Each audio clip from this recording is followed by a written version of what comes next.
Satyabama Institute of Science and Technology, Chennai and Sri Perimbadu. சமூக நீதி முற்போக்கு கூட்டணியில் இந்திய கம்யூனிஸ்ட் கட்சி இடம்பெறவில்லை என்று அதன் மாநில செயலாளர் முத்தரசன் அவர்கள் தெளிவுபடுத்தி இருக்கிறத நம்ம பார்க்கின்றோம். அவர் ஒரு செய்தியாளர்கிட்ட சந்திக்கும் போது அதை பேட்டியா கொடுத்திருக்கிறாருன்னு பார்க்கிறோம். அவருடைய விளக்கம் என்ன அப்படிங்கறத முதல்ல கேட்டலாம்.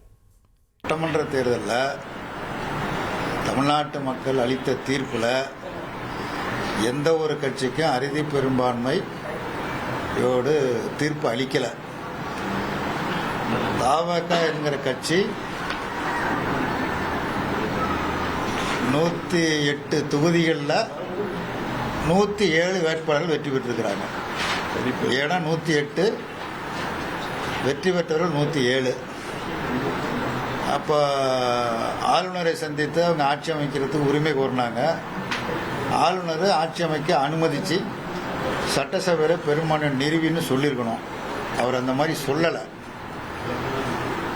வேண்டுமென்றே காலதாமதப்படுத்தி வேறொரு முறையில் குடியரசுத் தலைவர் ஆட்சி என்கிற பெயரால் பிஜேபியினுடைய ஆட்சியை 6 மாதத்திற்கோ சில ஆண்டுகளுக்கோ நீடிப்பதற்கான ஒரு சூழ்ச்சி வலை பின்னப்பட்டது.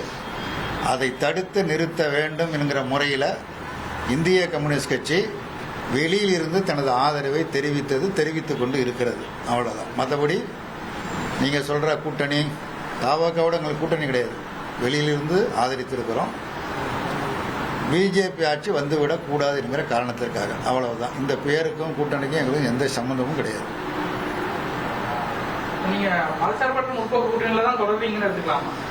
நாங்கள் ஏற்கனவே அறிவிக்கிற பொழுதே எங்கள் மாநில செயலாளர் தோழர் வீரபாண்டியனும் மார்க்சிஸ்ட் கட்சி மாநில செயலாளர் சண்முகமும் நாங்கள் திமுக கூட்டணியில் தொடர்கிறோம், பிஜேபி ஆட்சி வருவதை தடுப்பதற்காக வெளியில் இருந்து ஆதரிக்கிறோம் என்று அன்றைக்கே அறிவித்திருக்கிறார்கள். அதுதான் இன்றைக்கும் பொருந்தும். Satyabama Institute of Science and Technology, Chennai and Sri Perimbadu.